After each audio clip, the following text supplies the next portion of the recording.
Halo semuanya, jumpa lagi di RJ Channel.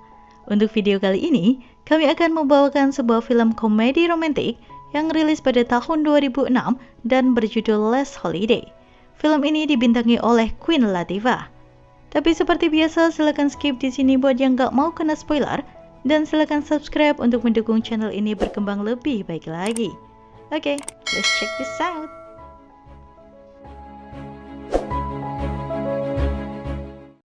Film akan menceritakan tentang kehidupan seorang wanita bernama Georgia Bird, seorang pramuniaga peralatan masak di sebuah perusahaan retail. Georgia sangat suka memasak.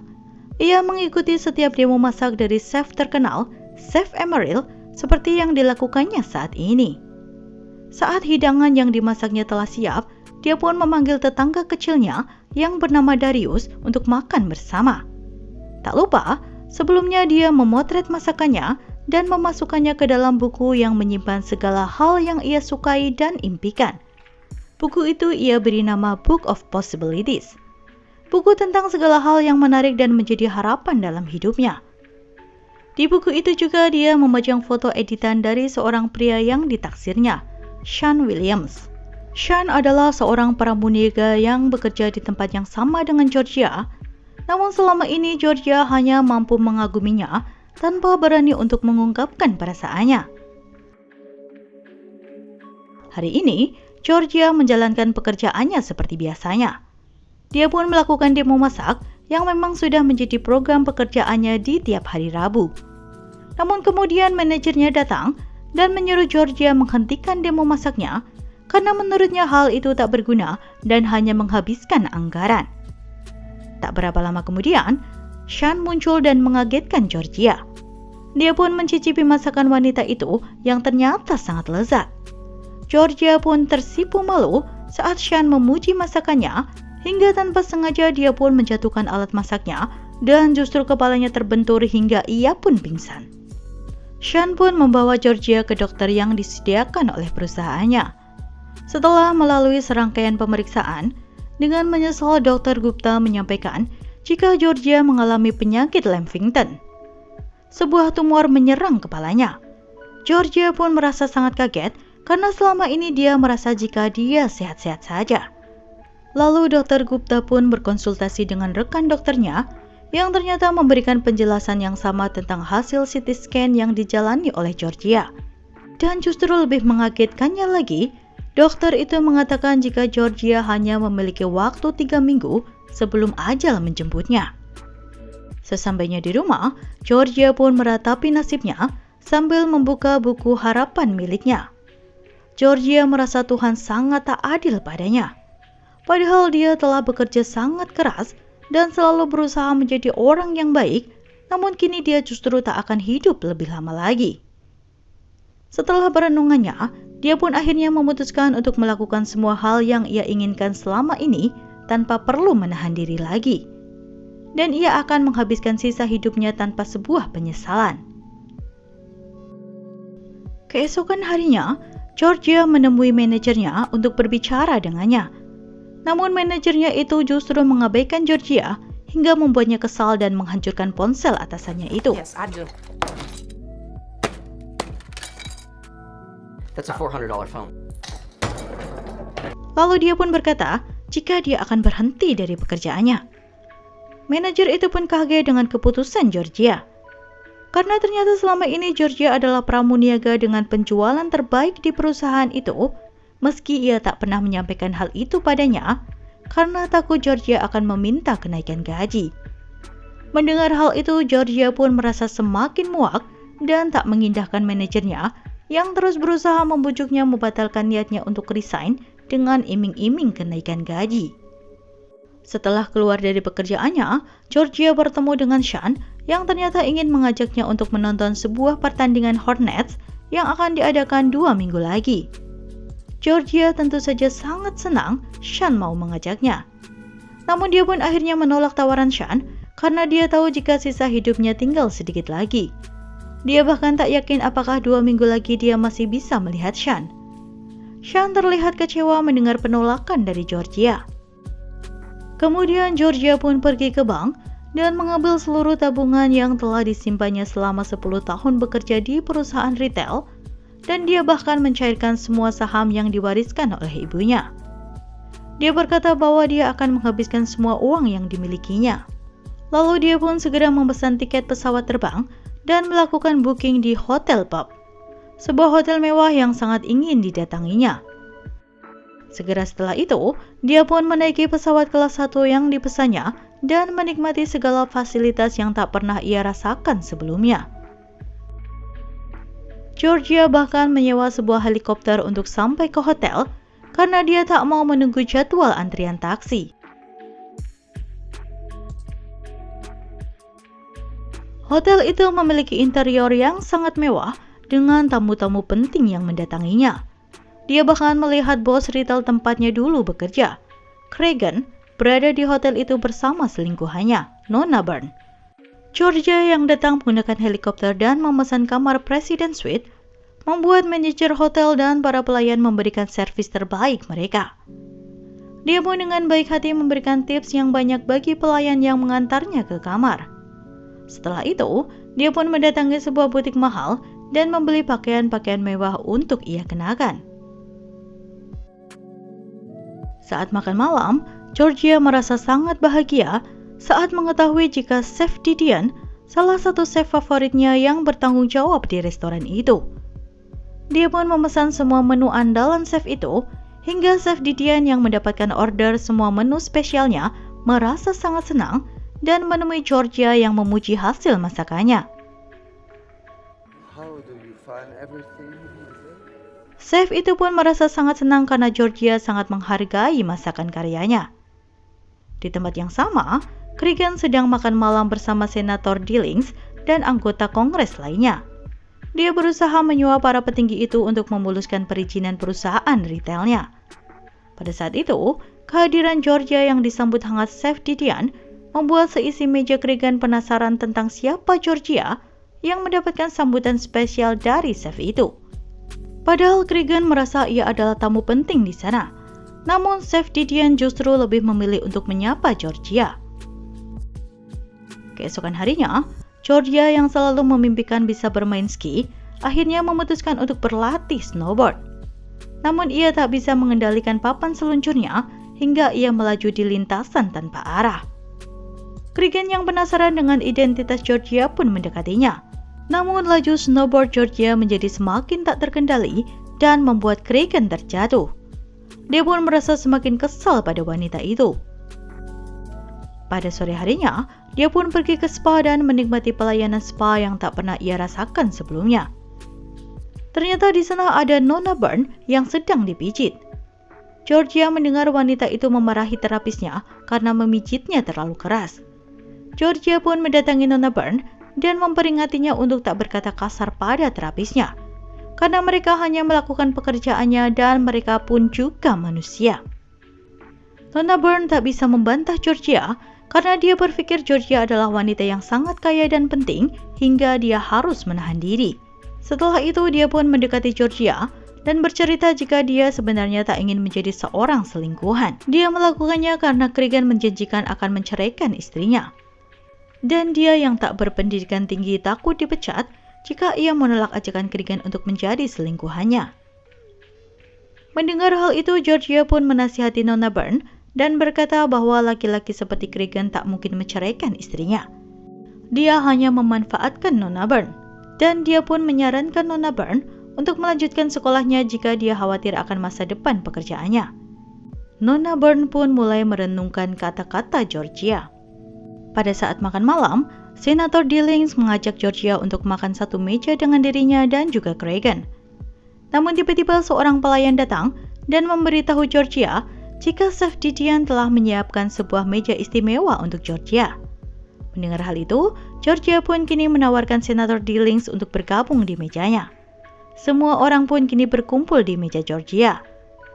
Meski terlihat jika Cregan sangat terpaksa melakukannya.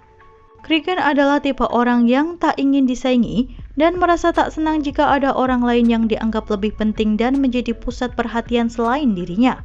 Karena itulah, dia membenci Georgia yang disukai oleh semua orang. Apalagi saat semua orang akhirnya memutuskan untuk mengikuti Georgia saat wanita itu mengatakan jika esok hari ia ingin melakukan terjun base di sebuah bendungan. Semua orang terlihat lebih antusias pada rencana Georgia, padahal Cregan telah menyiapkan sebuah tur ke pabrik kaca bersama mereka. Akhirnya Cregan yang tak mau kalah pun berkata jika dia pun akan melakukan hal yang sama seperti yang Georgia lakukan.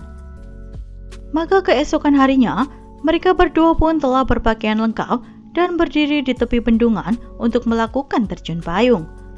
Sementara rekan-rekan yang lain menonton dari kejauhan. Cregan pun mempersilahkan Georgia untuk terjun terlebih dahulu. Georgia pun segera terjun dengan sempurna hingga membuat semua orang berdecak kagum akan keberaniannya. Perfect.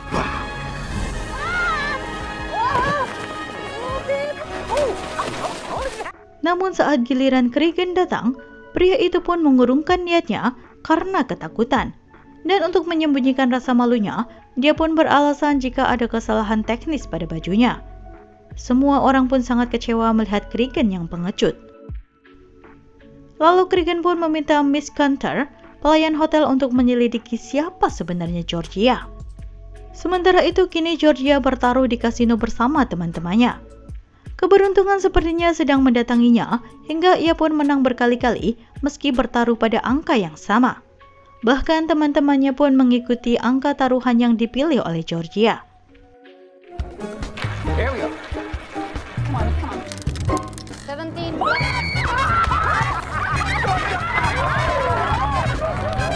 Hanya Cregan yang memilih angka lain dan tak ingin memilih angka yang sama dengan wanita itu.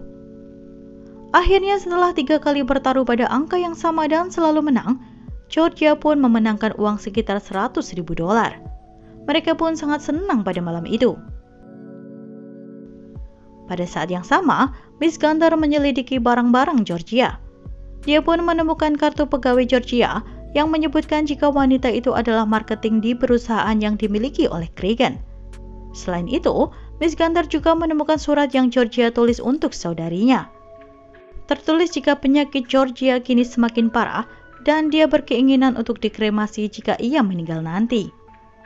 Sepulangnya Georgia ke hotel, Miss Gunter menemuinya dan meminta maaf karena telah membaca surat Georgia.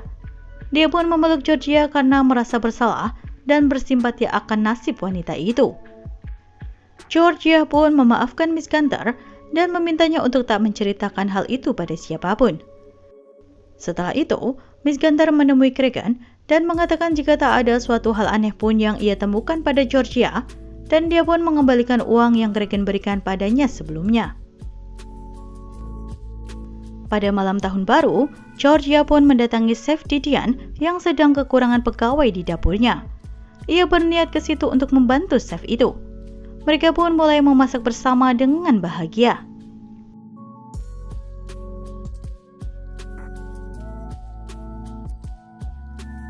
Di tengah-tengah memasak, Chef Didion mengungkapkan jika dia sangat menyukai Georgia yang hangat dan sangat baik pada semua orang. Dia juga sangat menyukai Georgia yang sangat menghargai masakannya.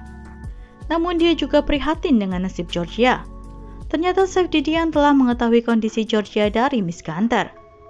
Georgia pun berkata jika dia baik-baik saja dan meminta Chef Didion untuk tak perlu mengkhawatirkannya. Setelah itu, Chef Didion memperkenalkan Georgia di depan semua tamu yang menghadiri acara makan malam tahun baru sebagai orang yang telah berjasa membantunya menghidangkan masakan spesial malam itu. Setelah berganti pakaian, Georgia bergabung bersama tamu lainnya menikmati makan malam. Cregan yang kini telah tahu jika Georgia hanyalah seorang pramuniaga di salah satu perusahaan retail miliknya, mencoba mempermalukan Georgia dan menyebutnya telah menipu mereka semua. Dia berkata selama seminggu ini Georgia selalu mengkritik cara hidup mereka, dan mereka hanya diam saja, hanya karena mengira Georgia adalah orang yang sangat penting. Namun nyatanya, dia hanyalah seorang penipu. Semua orang tentu terkejut dan tak percaya dengan kata-kata Cregan. Namun Georgia tak membantahnya dan berkata jika apa yang Cregan katakan memang benar, bahwa dia hanyalah seorang pramuniaga. Tapi ia tak pernah menipu mereka semua karena dia pun tak pernah mengaku menjadi orang lain. Dia berkata jika dia hanyalah seorang wanita yang memiliki sedikit umur dan ingin menikmati hidupnya dengan menghabiskan seluruh tabungannya. Tanpa disangka dia bertemu dengan mereka semua dan mendapatkan berbagai pengalaman luar biasa yang dulu hanya menjadi impiannya. Dia pun meminta maaf jika selama ini dia terlalu jujur dengan menyampaikan semua hal yang dilihatnya apa adanya. Semua orang tampak terpana dengan ucapan Georgia. Lalu wanita itu pun pamit dari hadapan mereka. Senator Dillings dan rekan-rekannya tampak kecewa dengan sikap Cregan. Lalu satu persatu mereka pun meninggalkannya sendirian. Bahkan Nona Byrne pun dengan berani meninggalkan Cregan dan berkata jika dia ingin meninggalkan Cregan dan melanjutkan sekolahnya lagi sesuai saran dari Georgia. Cregan yang tak menyangka jika semua menjadi kacau balau menghabiskan bergelas-gelas minuman di meja itu. Lalu dia pun menuju ke balkon dan duduk di sana. Semua orang pun menjadi panik karena mengira Cregan akan melompat dari balkon. Kemudian Georgia mendekati Cregan dan menemani pria yang sedang mabuk itu. Mereka pun mulai mengobrol dan Georgia pun berkata pada Cregan jika pria itu harus mengubah sikap buruknya jika ia ingin orang lain menghormati dan menghargainya. Georgia pun menasihati Cregan bahwa meski ia memiliki uang yang berlimpah, dia tetap harus menghargai orang lain. Dan dia tak perlu menggunakan cara-cara licik untuk memuluskan usahanya seperti menyuap para anggota Kongres. Karena jika dia gagal di satu bisnis, masih akan ada peluang bisnis yang lainnya. Asal dia menggunakan cara-cara yang benar. Cregan pun mulai menyadari jika kata-kata Georgia benar adanya. Dan selama ini dia terlalu memandang rendah orang lain. Saat mereka sedang mengobrol, tiba-tiba terdengar suara Sean memanggil nama Georgia. Ternyata Sean bersusah payah menyusul Georgia ke Ceko setelah Darius memberitahunya tentang buku harapan saat pria itu mencari Georgia ke rumahnya. Di sana dia pun akhirnya mengungkapkan jika selama ini dia menyukai Georgia namun tak pernah berani mengungkapkan isi hatinya. Georgia pun sangat senang mendengar pernyataan cinta dari Sean. Sementara itu, Miss Gunter yang sedang berada di lobi hotel menerima fax dari Dr. Gupta yang berusaha memberitahu Georgia bahwa setelah dia mengecek mesin CT scan, ternyata mesin itu dinyatakan rusak dan Georgia tak mengalami penyakit Lamfington. Miss Gunter pun segera menyusul Georgia ke balkon dan memberitahunya hal membahagiakan tersebut. Bagikan mendapat mukjizat, Georgia pun sangat bahagia karena Tuhan mengabulkan berbagai harapan yang dia miliki.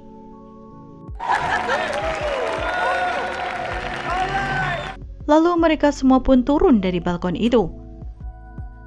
Beberapa waktu kemudian, saat telah kembali ke Illinois, Georgia dan Sean telah membuka sebuah restoran kecil sesuai impiannya dahulu. Chef Didion pun datang ke sana untuk memberikan support bagi Georgia yang telah ia anggap sebagai sahabatnya.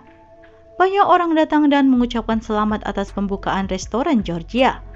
Bahkan Chef Emeril yang terkenal pun datang ke sana hingga membuat Georgia sangat senang. Kini semua hal yang Georgia pernah tulis di buku harapannya telah berubah menjadi kenyataan. Dan film pun selesai. Sebuah cerita yang menginspirasi ya, bahwa bagaimana kita menyikapi takdir yang digariskan Tuhan pada kita akan menentukan hal apa yang akan kita hadapi di masa depan. Oke, sekian aja video kita kali ini. Mohon maaf jika ada kesalahan dan kekurangan. Jangan lupa like, comment, share, dan juga subscribe. See you and I see you. Bye!